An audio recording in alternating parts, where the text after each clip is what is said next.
The doors sealed at midnight. Elena Langley heard the sound from 3 floors below, a deep, resonant boom that traveled through the stone bones of the building like a death knell, rattling the antique filing cabinets and sending a cascade of loose papers spiraling from her desk. She was already on her feet before the echo died, her heart hammering because she knew that sound. She had read about it in the restricted volumes, the ones kept behind triple-locked glass in the sub-basement archive. She had transcribed the ancient accounts with her own handwriting onto acid-free paper for preservation purposes, and she had always told herself that those accounts were historical record, not living warning. The throne room of House Valtieri did not seal itself unless the vampire lord Dain's Inside was about to die. Elena ran. She took the stairs because the elevator was too slow, too exposed, too loud. She took them 3 at a time, with her leather satchel banging against her hip and her reading glasses still perched on her nose.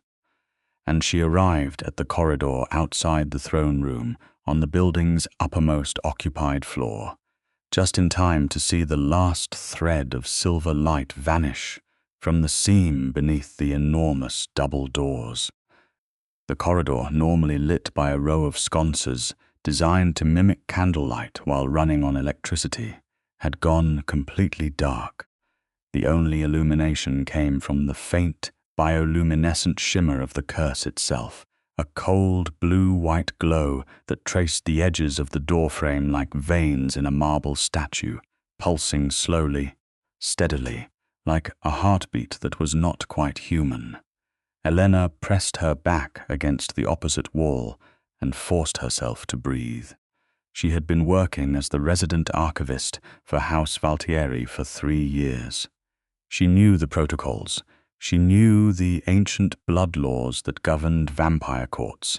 She knew, with absolute certainty, that when the cursed throne room sealed itself, no living thing was meant to interfere from the outside. The seal was a blood ward, laid down by Lucian Valtieri's own ancestor 6 centuries ago, designed to contain any assassination attempt within the room itself so that the court could not be destabilized by the chaos of an open conflict.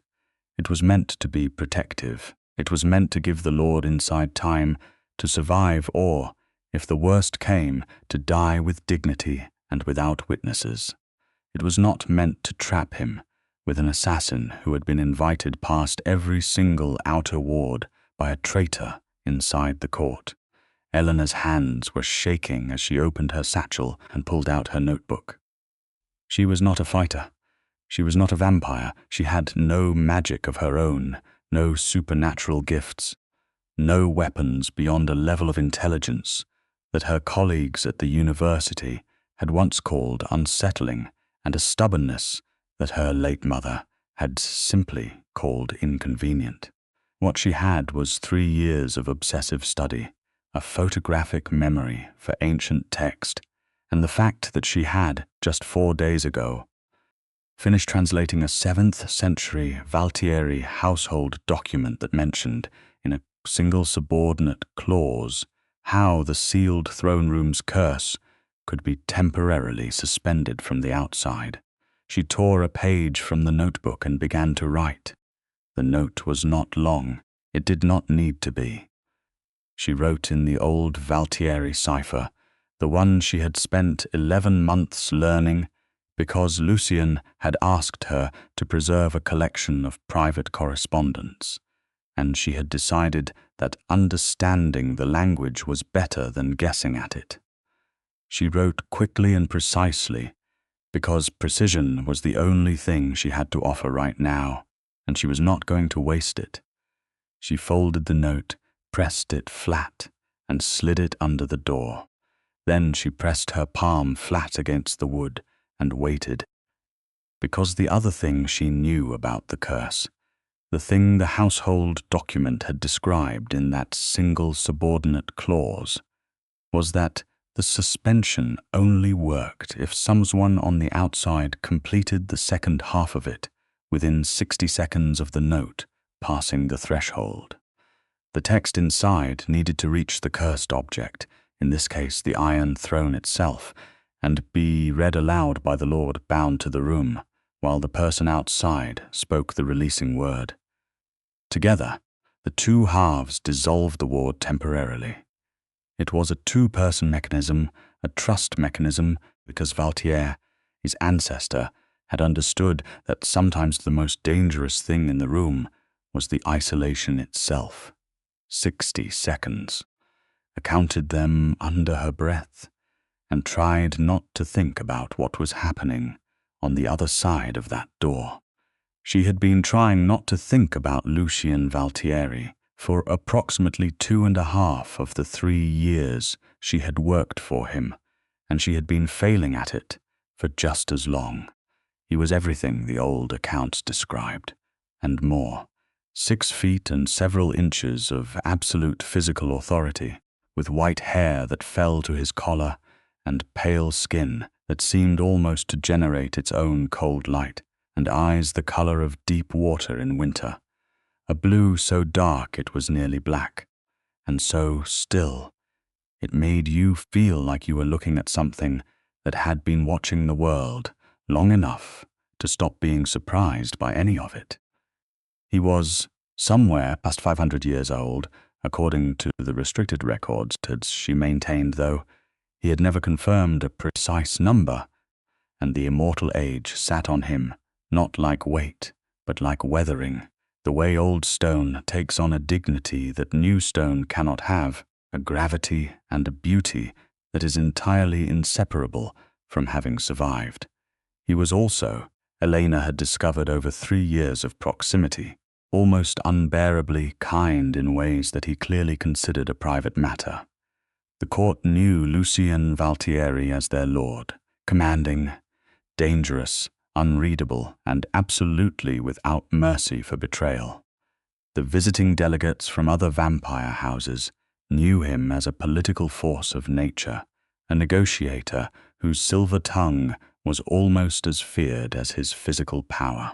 The human employees of House Valtieri, of whom Elena was the most senior, knew him as an employer who paid exceptionally well, kept his word to the letter of every agreement, and had, on 3 separate occasions that Elena knew of personally, quietly to ensure that a vulnerable member of his human staff was protected from consequences that had nothing to do with his court and everything to do with the cruelty of the world outside it. He had never intervened for Elena specifically. She was self-sufficient, and he knew it. But he had watched her work with an attention that he clearly believed was subtle, and she clearly believed was not, and there had been conversations, late ones, in the archive or in the corridor outside it, when the rest of the court had retired and the building took on a different quality of silence, that had started as professional and ended as something that neither of them had ever been brave enough to name. 40 seconds, Elena pressed harder against the door. She had started to name it in the quiet of her own mind somewhere around the 6-month mark. She had stopped herself by remembering every sensible reason why naming it was inadvisable. He was a vampire lord in the middle of a court that ran on politics and perception. She was a human archivist whose entire value to his court was her neutrality and her precision. An emotional entanglement between them would complicate her work, threaten her credibility, and put her in the path of every political enemy he had ever made, which was, by her count from the correspondence records alone, not in a small number. She had been making that argument to herself for 2.5 years, and it had been working, more or less, right up until 3 weeks ago, when she had stayed very late translating a document, and he had appeared in the doorway of the archive at 2 in the morning with 2 cups of coffee. Actual coffee, not the theatre of it, and had sat down across from her without being invited, and said very quietly that he sometimes came here when the court was asleep, because it was the only room in the building where he felt like himself. She had not known what to do with that. She had said, also quietly, that she understood what he meant. He had looked at her for a long moment with those dark winter water eyes, and then he had looked back at the document she was translating and said that her cipher work was the finest he had seen in 4 centuries, and she had thought, with the helpless clarity of someone who has been trying not to know something and has finally run out of room to avoid knowing it, that she was hopelessly in love with him. 20 seconds Elena closed her eyes, took a breath, and spoke the releasing word.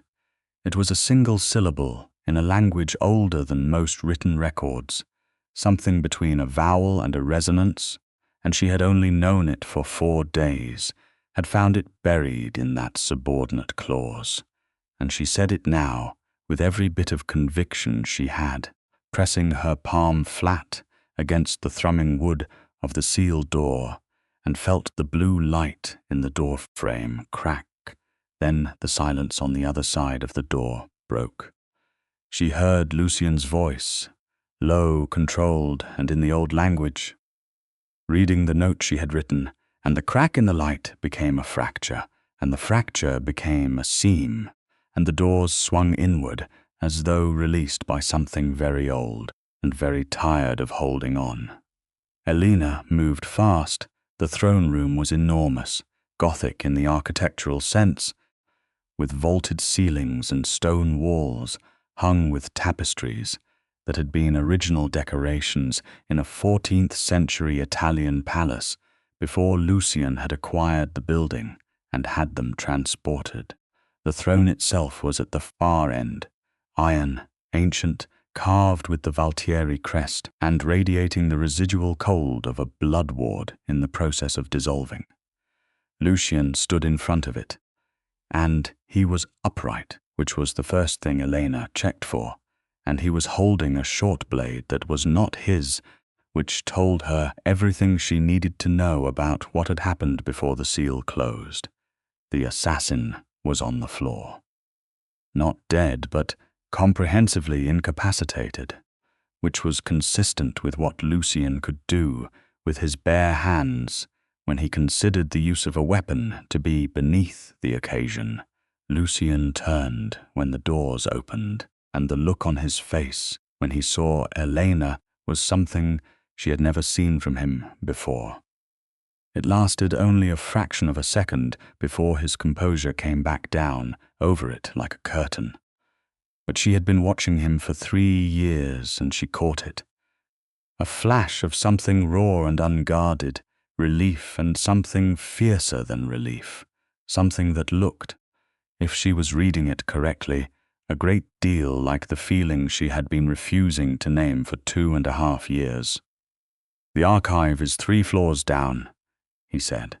His voice was steady. His knuckles on the blade were not. "Yes," Elena said.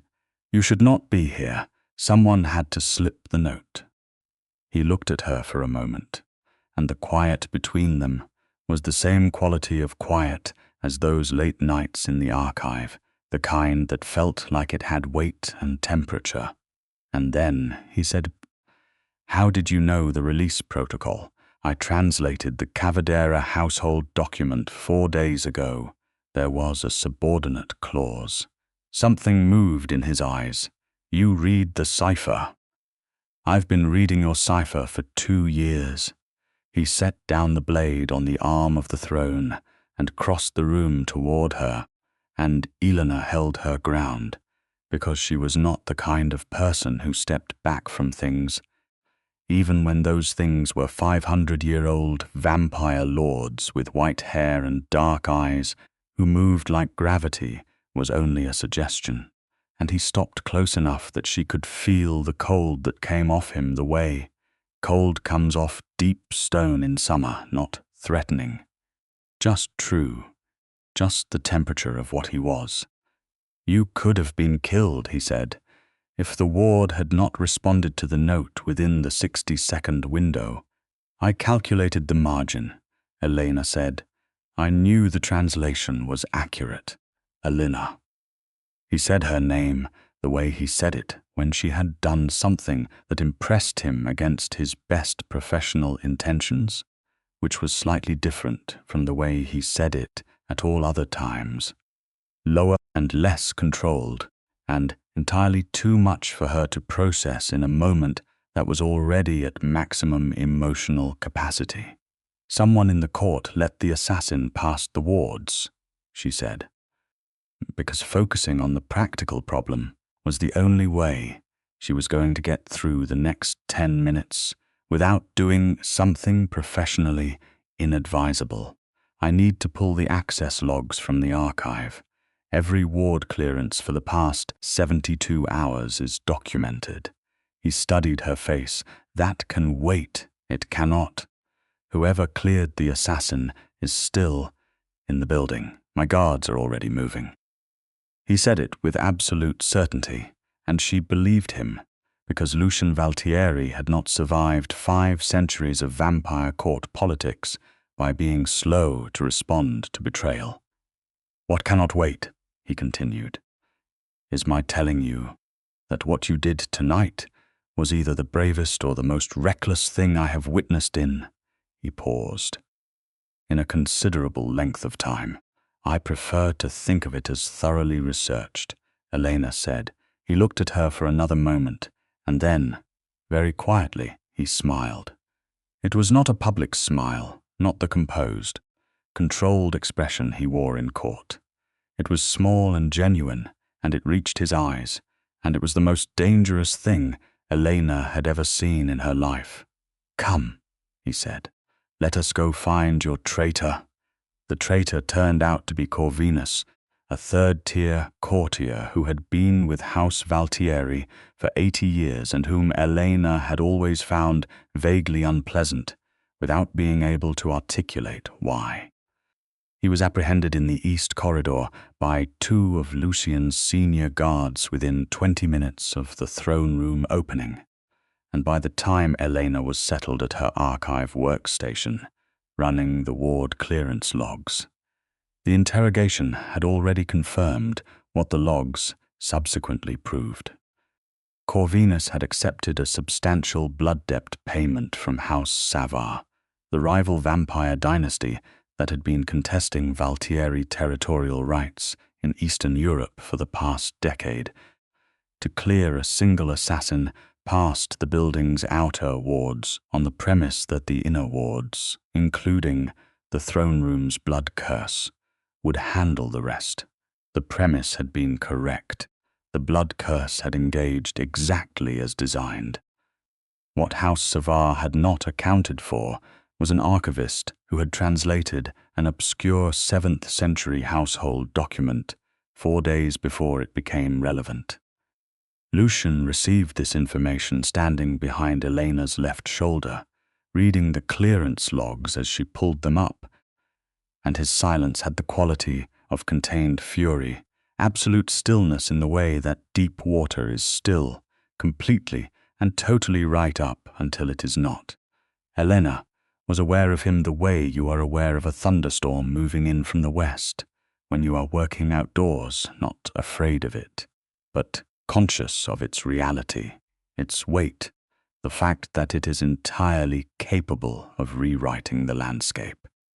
"House Savar," he said finally. "The payment cleared through a shell account registered to a food distribution company in Vienna," Elena said. "But the metadata is unmistakable. This is their cipher encoding. You recognize House Savar's cipher. I recognize 17 vampire house ciphers." She glanced up at him briefly. It seemed useful. The look on his face at that moment was something she was going to spend a significant amount of time thinking about. Later, she could already tell. "The diplomatic response will need to be documented," he said. "Every exchange, every threat assessment, every ward violation. Blood law requires a formal record before any action can be taken against another house. I know, Elena said. I'll start the complaint filing tonight. It will take several hours, I'm aware.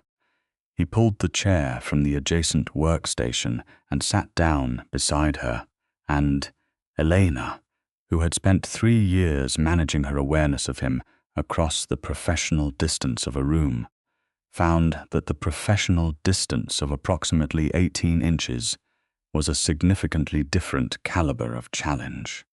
He smelled of cold stone and something darker, something she had no precise language for, except that it was distinctly him, and he was looking at her documents with the focused, unhurried attention he brought to everything, and she told herself very firmly to concentrate on the task. They worked through the night. It was not unusual for them to work through a night.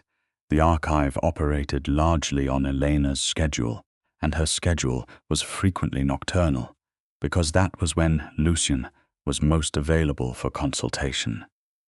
And she had long since adjusted to it, which was either professional dedication or evidence of exactly the feeling she had been refusing to name, and she had stopped examining that question.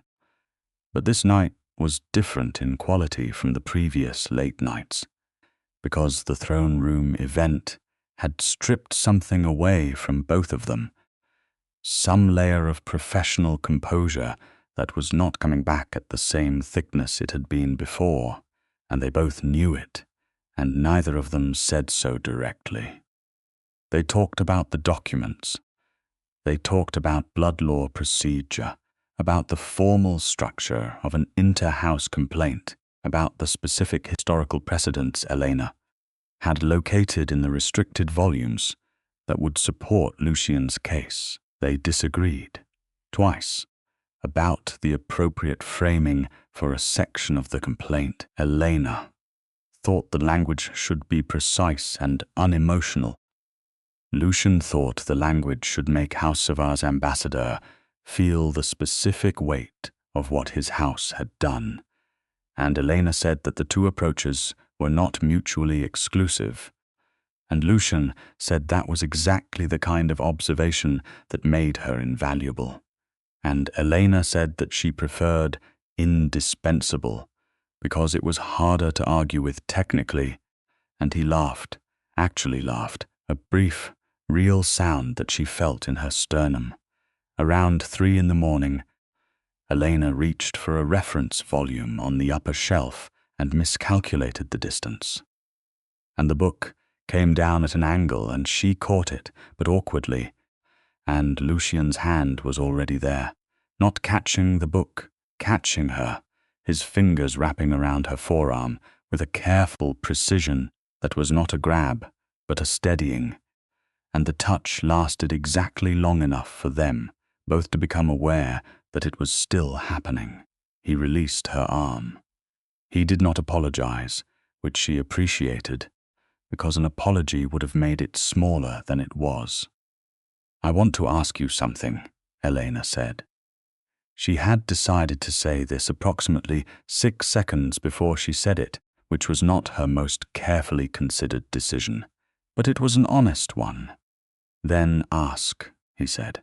She turned to face him fully, because she was not the kind of person who had difficult conversations sideways. 3 weeks ago, when you came to the archive at 2 a.m, you said you came here because it was the only room where you felt like yourself. He was very still. Was that about the room, Elena said, or was it about who was in the room? Silence, the kind she had learned to read, not absence but presence, the sound of something being considered with complete seriousness. You are, Lucian said slowly, the most precise human being I have encountered in 5 centuries. That is not an answer. No, he said, it was not about the room. Elena's heart was doing something extraordinary. She kept her voice level. I need you to understand that I am not asking for complicated reasons. I am asking because I spent 2.5 years not asking, and tonight The throne room sealed itself, and I ran 3 flights of stairs in the dark to put a note under your door. And I think that means I have run out of reasons not to ask." Lucian was quiet for a long moment. When he spoke, his voice was lower than usual, and more careful, the way you speak when you are being precise about something that matters. "Elena, what I feel for you is not something I have been careless about. I am aware of every reason why a vampire lord of my standing and a human archivist of yours should maintain a professional relationship. I am aware of the court perception. I am aware of the blood law complications. I am aware, he paused. I am aware that human lives are brief and that I have, in the past, kept that awareness between myself and the prospect of caring about one." "Past tense," Elena noted. His eyes met hers, and they were very dark and very direct. "I have been failing to maintain that distance for approximately 2 years. 2.5, Elena said. Something warm moved through his expression. "You counted. I'm an archivist. I count everything." He reached across slowly and with complete deliberateness and turned her chair so that it faced him. And then he placed one hand flat on her workstation beside her and leaned forward until they were close enough that the cold that came off him was not cold at all in the way she had always thought cold meant. It was simply the temperature of something ancient and honest and present, and his eyes were right there, dark and serious and completely unguarded since she had known him. "I am not a simple thing to be with," he said. "My court is dangerous. My enemies are numerous, as you have discovered tonight. What I am is not gentle by nature, though I have worked to be so, and I cannot offer you the kind of life that a human man could offer because I am not human, and this," he gestured slightly at himself, "this is permanent." "I know what you are," Elena said. "I have been maintaining the records of it for 3 years. That is not the same as choosing it." "I know," she held his gaze. "I am choosing it anyway." The silence that followed, that was the most complete silence she had ever sat inside of. Then he moved his hand from the workstation to her face, the back of his fingers along her jaw, careful and cool and unhurried. And he said very quietly, "Then I will spend whatever time you choose to give me making certain you never have cause to regret it." She leaned into the touch, just slightly, and said, "That sounds like a vow." "It is. They finished the blood law complaint at 4:30 in the morning. Ella printed it, signed it as the official court archivist, and Lucian sealed it with the Valtieri crest. She filed the digital copy and locked the physical copy in the vault. And then they sat together in the archive with the quiet of it around them. And Lucian told her about the first time House Savard had moved against his family in 1743, when he had been 150 years old and just beginning to understand what it meant to rule. He told it without drama, just the plain facts of it, and Elena listened to the way she listened to everything completely, with her whole attention, and asked 3 questions that made him stop and look at her with that expression she was beginning to recognize as his version of being genuinely moved. She told him about why she had become an archivist, the thing she had never told anyone at the court, that her mother had been a historian who died when Elena was 16, and that the archive had been how she had stayed close to the way her mother thought about the world. The idea that the past was not dead, that it had things to say, that listening to it carefully enough could tell you things about the present that nothing else could. Lucian listened to this with the same quality of attention he gave to everything she said, and when she was done, he said that her mother had understood something that most people never did, and that her archive was one of the finest he had seen, and he said it with the directness of someone who meant it as a real thing, not a comfort. Outside, the city continued its night. The ordinary modern world of traffic and lights, and people who did not know that beneath this particular building's upper floors there was a vampire lord's throne room with the residual shimmer of a dissolved blood ward on its doors, and that two people were sitting in an archive at 4:30 in the morning figuring out, slowly and carefully, what it meant to begin. The morning brought consequences. News of the assassination attempt and the Corvinus betrayal moved through the court with the speed that dramatic events always do. Faster than light, it sometimes seemed, and charged with enough additional detail and embellishment to make the original event nearly unrecognizable by the time it reached the outer edges of the household. Elena arrived at the archive at 10 in the morning, having slept 4 hours, and felt entirely restored in the way that adrenaline and emotional resolution sometimes manage to produce, and found 2 separate court members waiting outside her door with questions that were professionally framed and personally motivated, which she answered with precision and brevity, and showed out with the kind of pleasant firmness that brooked no second guessing. She had been doing this for 3 years, and she was good at it.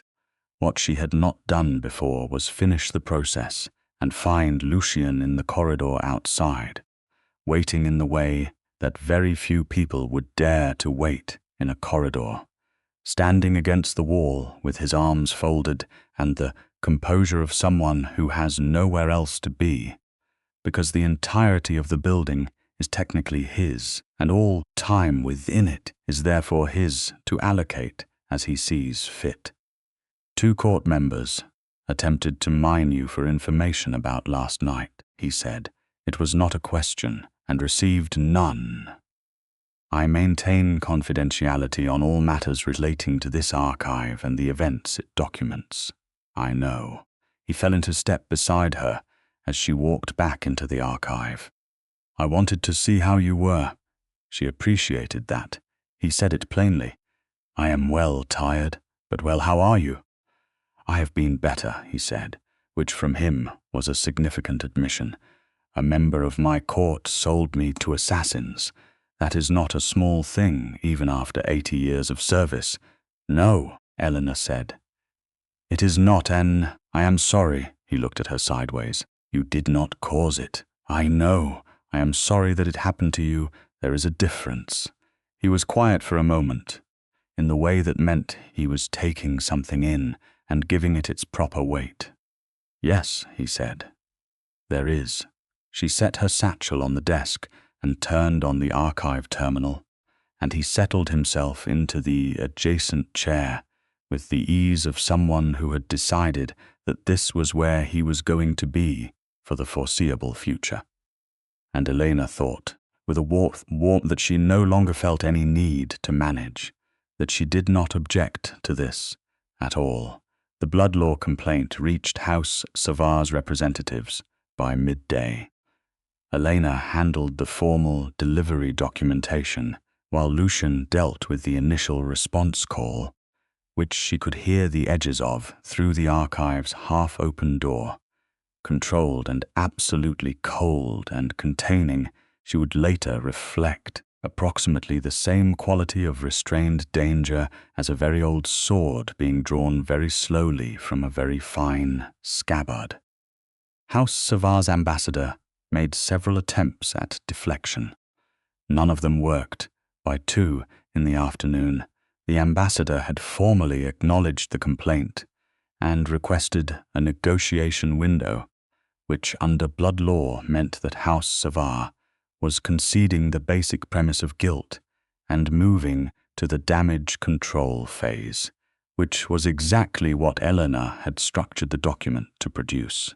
Lucian returned to the archive after the call. You framed the 3rd section perfectly, he said. The historical precedent you selected gave them no plausible alternative argument. "I know," Elena said, not modestly, but accurately. She smiled, and it was the genuine one again.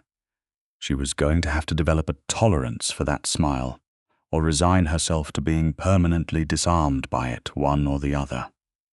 Over the following week, the court adjusted to several new realities simultaneously.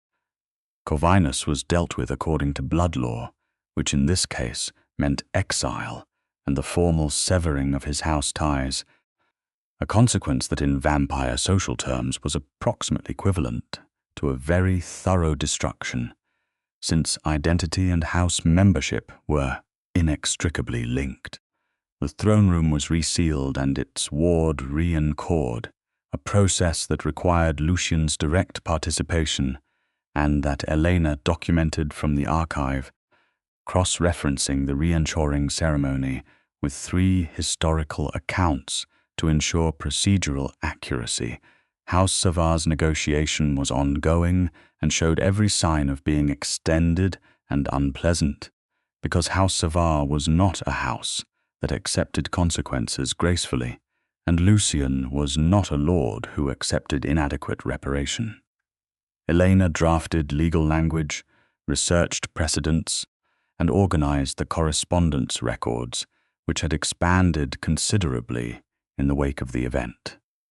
And in the interstices of all of this, in the late evenings, in the quiet corridor moments, in the archive when the court had gone to whatever vampires did, when courts retired for the night, something was growing between Elena and Lucian that was entirely as distinct from the blood law complaint and the house politics and the formal professional structure that they both continued to maintain with complete seriousness during working hours. It grew the way things grow when the conditions have been right for a long time, and 2 people finally stop pretending they are not what they are to each other. It grew in the particular way that conversations between very intelligent people who genuinely like each other grow, sideways, and into unexpected depths, full of reference and humor, and the specific pleasure of being understood by someone who thinks differently from you, but with comparable rigor. It grew in small physical moments, the careful, deliberate way Lucian moved around her in the archive, never crowding, always close enough to make his presence felt, the way Elena had stopped creating unnecessary distance between them when she handed him documents. The fact that she had begun keeping a second coffee cup in the archive, and that she had told nobody about this. There was an evening, 12 days after the throne room event, when they were working late again, and Elena was cross-referencing a blood law section with a 16th century precedent she had found in the restricted vault, and she had been sitting in the same position for too long, and her neck was protesting, and she rolled it sideways to release the tension, and heard Lucian say quietly, "Come here," in a tone that was not a command, but an invitation, and she had turned to find him standing behind her chair, and she had moved to stand, and he had placed his hands on her shoulders with a careful deliberateness that was entirely characteristic of him, and worked the tension from the base of her neck with a precision that suggested he had been paying a great deal of attention to where she carried her stress, which she found both practical and unbearably touching. She had been quiet for a moment and then said, "You did not learn that in the 14th century. I learned," he said, "that people who work with their attention as hard as you do tend to carry their tension in the same places." She turned around, which meant that she was standing very close to him, which was not something either of them had yet fully navigated, and looked up at him, and he looked down at her with that expression she had been cataloguing, the unguarded, direct one that was only for her, and he said, "I have been wanting to tell you something then." "Tell me," she said, because she had learned from him that plainness was a form of respect. "I have been alive for a very long time," he said, "long enough to become careless about certain things, not because I stopped valuing them, but because I stopped expecting to encounter them. Things like," he considered the word carefully, "surprise, the specific pleasure of another person's mind, the feeling of being in a room and having the room be improved by the person in it." His eyes were very direct. "You have been improving every room you enter for 3 years, and I have been aware of it for 3 years, and I am telling you now because I believe you deserve to know it plainly." Elena looked at him for a long moment. "That," she said, "is the most beautiful thing anyone has ever said to me." "I meant it precisely," he said. "I know." She reached up and placed her hand flat against his chest, over where a heartbeat would have been in a human, and the absence of it did not feel like absence the way she had always thought it might. It felt like the quality of the cold that came off him. Just true. Just the temperature of what he was. "I have been in love with you for 2.5 years, she said. "I want you to know that precisely." He covered her hand with his, and his expression was something she had no existing vocabulary for, something that would require a new word or possibly just a long silence to contain. And he said, "Elena." "Yes," she said. He kissed her with the same quality he brought to everything, complete, deliberate, and with his entire attention, and she kissed him back the same way. Because she was not the kind of person who did things partially, and the archive was very quiet around them. And the world outside continued its unaware modern business. And for a moment, they were entirely present in that moment, and nothing else existed. The moment ended, as moments do. But it left something behind it that did not. The House Savar negotiation reached its crisis point 3 weeks after the throne room event, at a formal diplomatic meeting in the building's lower conference room, a room Elena had prepared documentation for, organizing 30 years of inter-house correspondence and 7 distinct historical precedents into a set of reference volumes that she handed to Lucian before the meeting with a brief verbal summary and the notation that the 3rd precedent was the most directly applicable, but that the 6th had emotional weight if he needed to press a secondary point. He had looked at the volumes and then at her and said with complete sincerity, "What would I do without you? Manage?" She had said, but less efficiently. The meeting was not easy. House Savar's delegation included 2 senior members who were accustomed to leveraging their house's considerable size and age to make smaller houses accept inadequate terms, and they attempted this strategy with Lucian for approximately the first 20 minutes of the meeting. Elena was not in the room. Archivists attended formal diplomatic meetings only if called, and she was on standby in the archive, but she heard the delegations arrive, and she could feel the quality of the meeting through the building's strange acoustic channels, the old stone carrying vibration in ways that modern buildings did not. She was reviewing the 6th precedent when Lucian opened the archive door and leaned in. "I need the 1889 boundary accord," he said. Elena had it in her hand before he finished the sentence. He paused in taking it. "I thought it was in secondary storage. I reorganized the diplomatic file 3 days ago. I had a feeling." He looked at the document and then at her, and there was that look again, warm, unguarded, specifically for her. "I will tell you what I think of your feelings later," he said.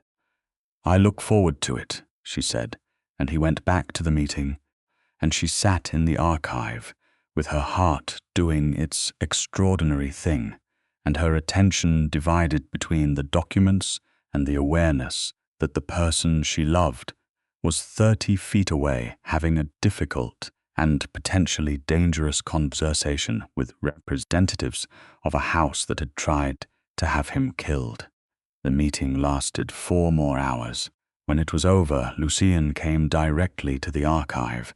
He looked composed and somewhat tired, which on him translated to a faint tightness around the eyes and a stillness that was slightly more complete than his usual stillness.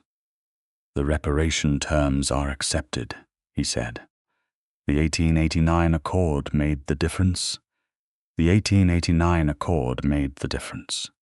He sat down in the adjacent chair. House Savar will cede the Brashov territorial claim, provide formal restitution, and their ambassador will deliver a documented apology. "That I will require you to archive.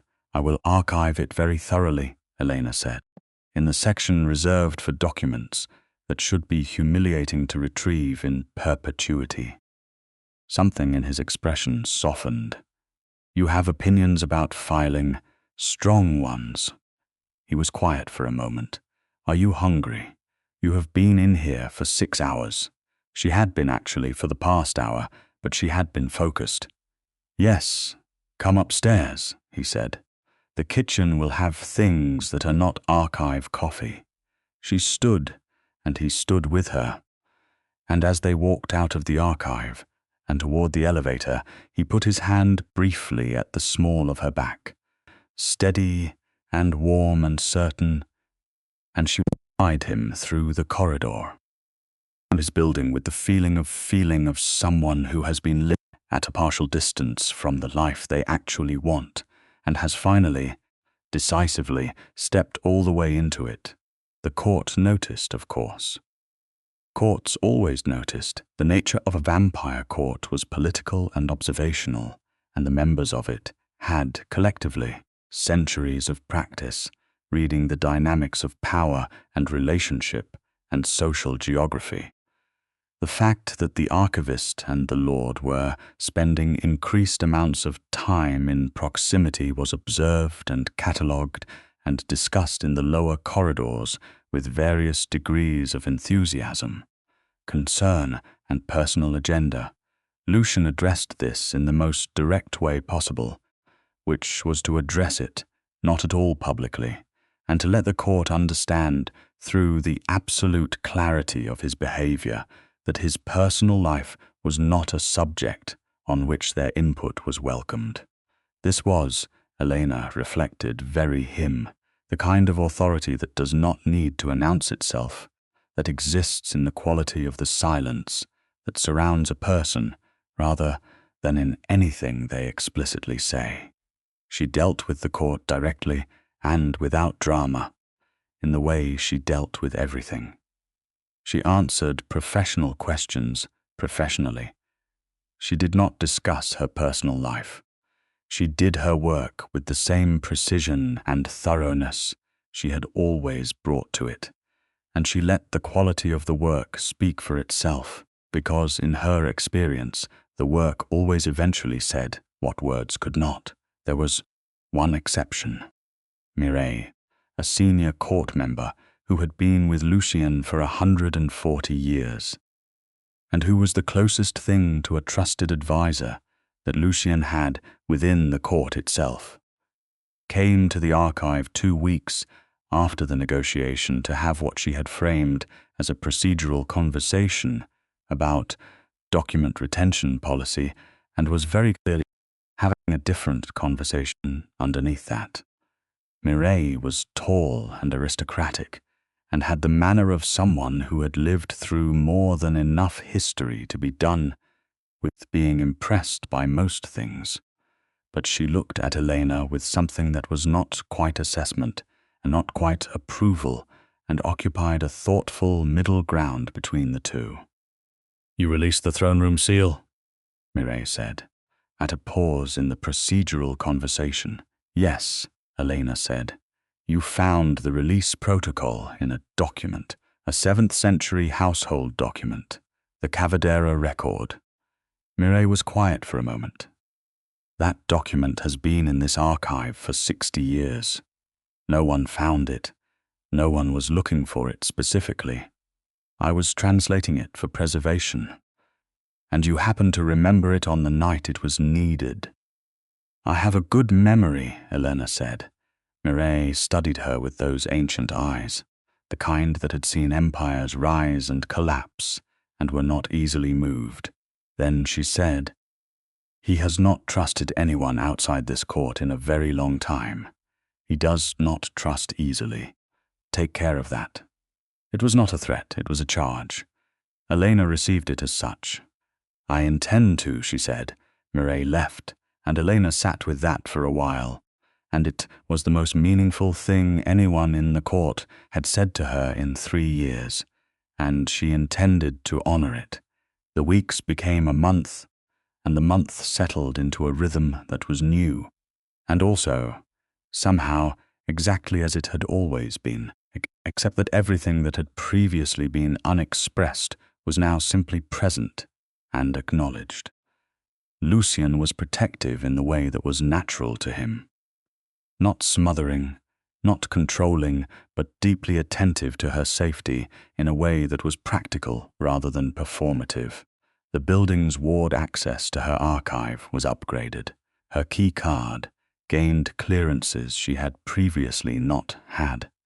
When she worked very late, there was always someone, never intrusive, never visible unless she looked, stationed at a reasonable proximity because Lucian had arranged it that way, and he had told her that he had arranged it that way because he believed in transparency, and she had said that she appreciated the transparency, and that she did not mind the arrangement, and that she would prefer to know about it rather than discover it by accident, and he had said that was exactly why he had told her. They had disagreements. This was, Elena thought, a mark of the health of something rather than its weakness. The ability to disagree with someone who has authority and confidence and 5 centuries of accumulated certainty, and to hold your ground on the basis of your own intelligence and evidence, and to have them take it seriously rather than override it on principle. Lucian was not someone who enjoyed being challenged.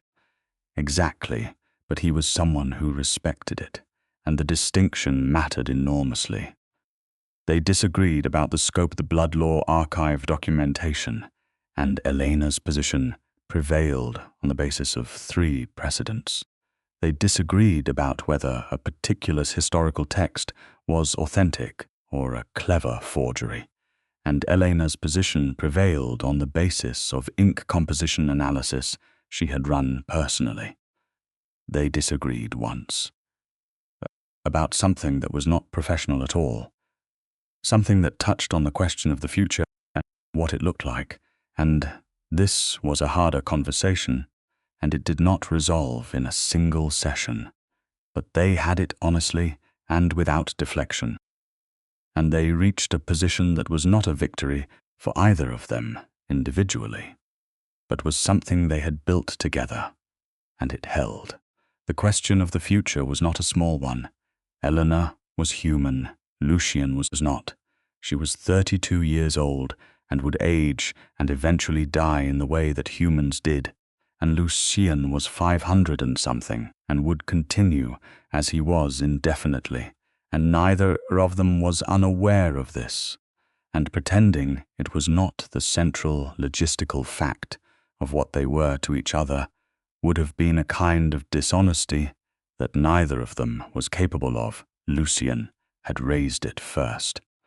He had done it with characteristic directness in the archive late at night, and he had said that he wanted to be clear that he was not asking anything of her that she had not considered fully, and that the consideration included this, that he would be here after she was not, and that this was the shape of what he could offer, and that he needed her to know it was not something he had forgotten or was minimizing.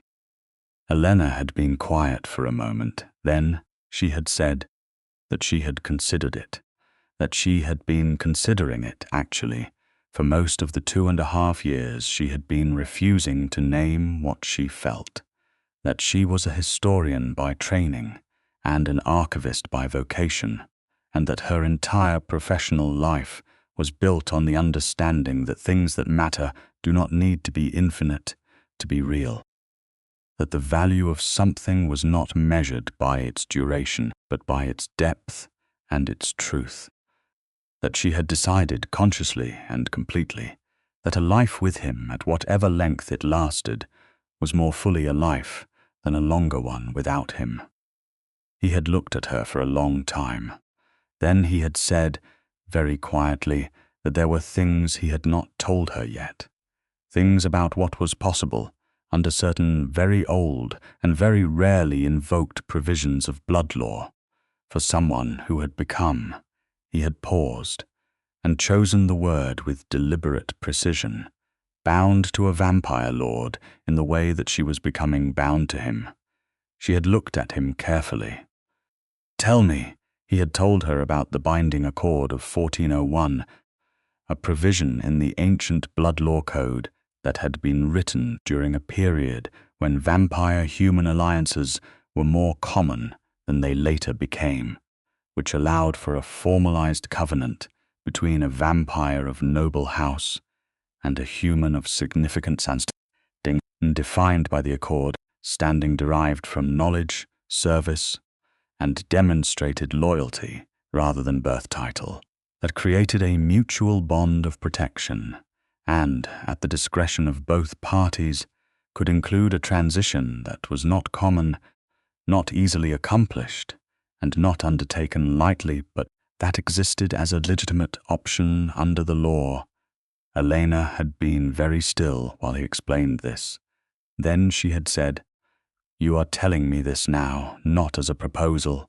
As information, he confirmed, because you deserve to have all of it, and because you wanted me to know that the future is not entirely fixed. Yes." She had sat with that for a moment. "That is a very large thing to sit with. I know. I am not asking for an answer to a question I have not yet asked. When might you ask it?" His eyes had been very dark and very direct. "When you are ready, if you are ever ready, and if you are not, then we continue as we are. And I consider myself fortunate beyond any reasonable expectation." She had reached across and taken his hand, deliberate and present, the way she did everything. "I need time to think about it properly." "You shall have all the time you need." She had thought about it properly. She had thought about it the way she thought about everything, thoroughly, from multiple angles, with reference to whatever sources could be located, and with careful consideration of her own honest feelings as distinct from what she might think she should feel. She had spent a week in genuine reflection, continuing her work and her life and her evenings with him without artificially rushing toward a conclusion, because that was how she made decisions she could stand behind. At the end of the week, she had told him. She had told him on a Thursday evening, in the archive, while the city hummed its ordinary modern hum beyond the windows, and she had said that she wanted to ask him something. He had said, "Then ask." She had said, "Is the question still open?" He had looked at her with those winter water eyes, 5 centuries of living in them, and all of it present and unguarded and entirely, absolutely hers in this moment. "It has been open," he said, "since the night you slipped a note under my door." She felt the warmth of that travel through her from somewhere central outward. "Then I want the future," she said, "the whole one, the one with all of it in it. I want to be here long enough to learn everything in this archive and then start on a new one." She paused. "I want to be here with you." Silence, complete, weighted, and entirely full. Then Lucian said her name, just her name, and the way he said, it was not the careful professional way, and not even the late-night archive way. It was a new way, one she had not heard before. The sound of someone who has been holding something very carefully for a very long time and has just been given permission to put it down.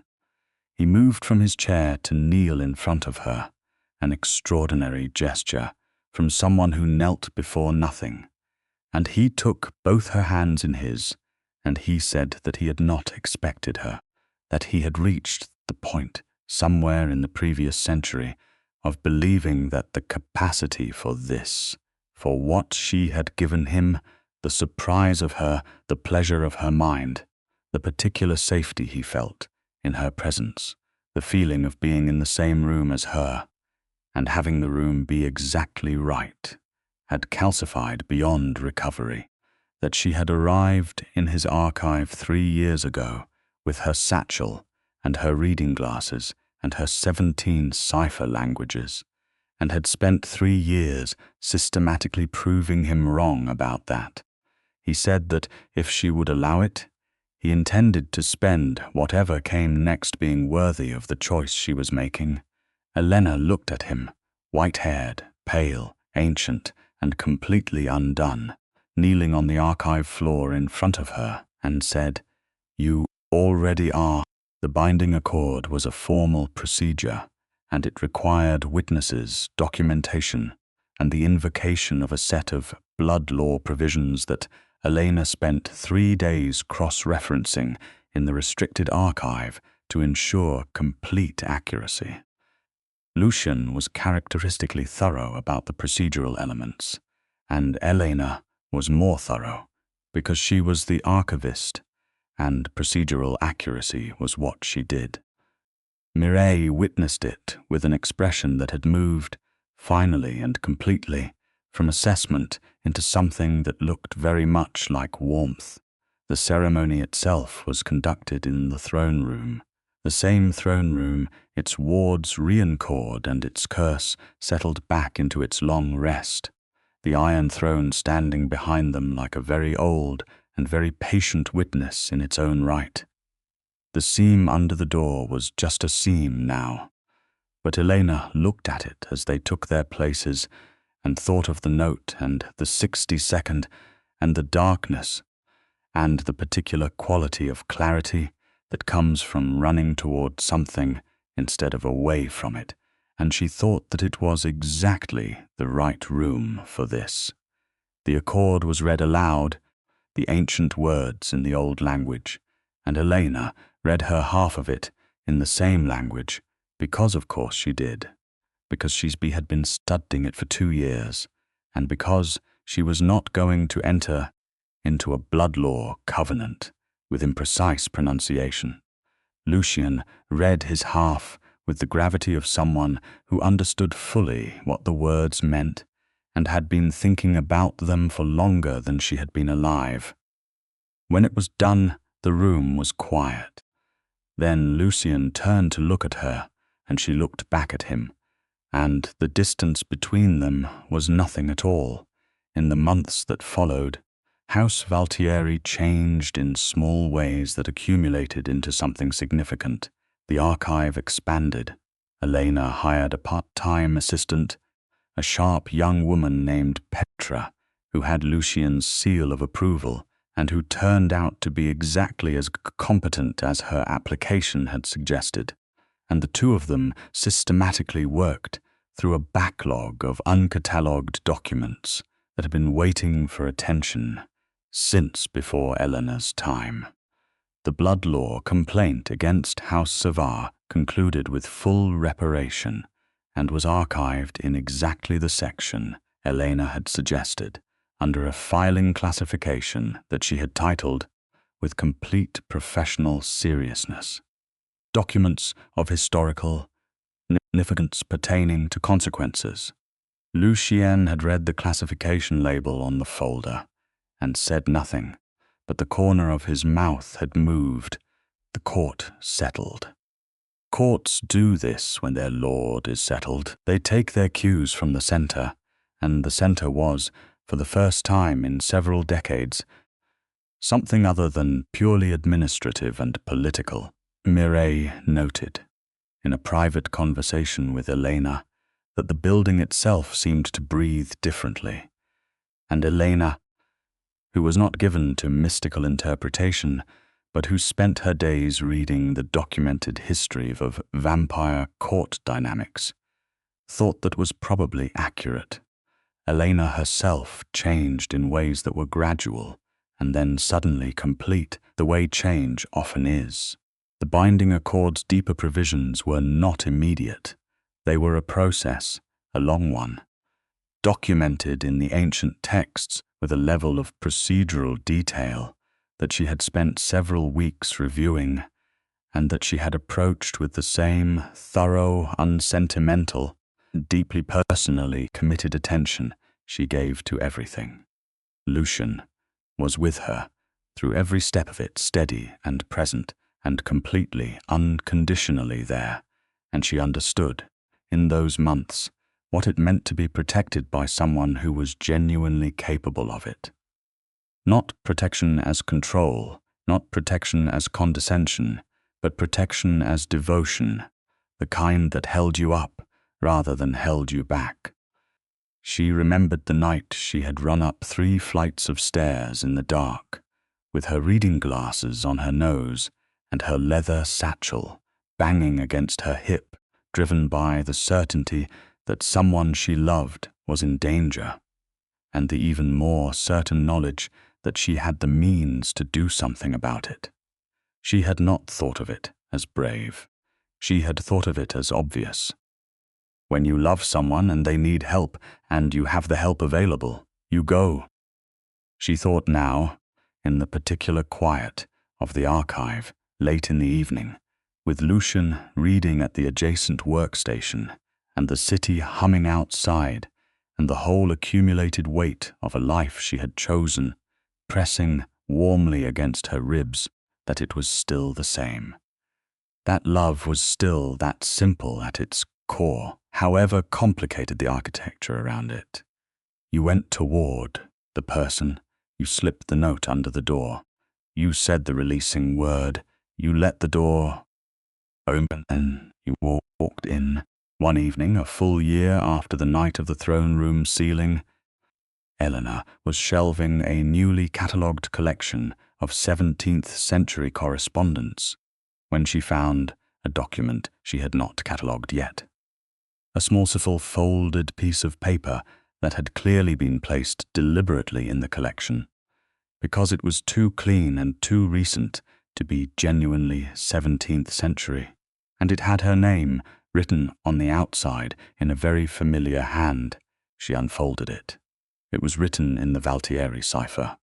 She read it without difficulty, because she had been reading that cipher for 3 years, and it was as natural to her as her own handwriting now. It said, "You once slipped a note under a door that changed the course of everything. I have been trying to find the equivalent. I believe this is it. The question I have been composing for some time now is as follows. Will you remain? Not in the professional sense, though I would count it a catastrophic loss. In the sense that matters more, in all the senses, for as long as there is time, and then past that." Elena stood in the archive for a long moment, holding the paper. Then she found a blank sheet of her own, and she wrote her answer in the same cipher, one word, because precision was her language, and one word was all that was needed. And she folded it and walked out of the archive and down the corridor and into the drawing room where she knew he would be. And she handed it to he opened it, he read it. He looked up at her with his dark, ancient, completely unguarded eyes. She had written, "Already." The building held them both in its stone certainty.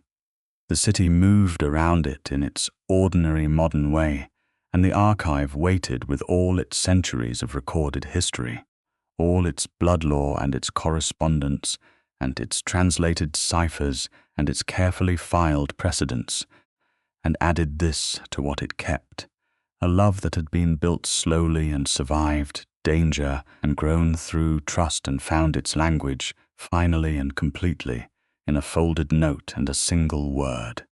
Lucian crossed the room, took her face in his hands, and kissed her with the same quality he brought to everything, and always would.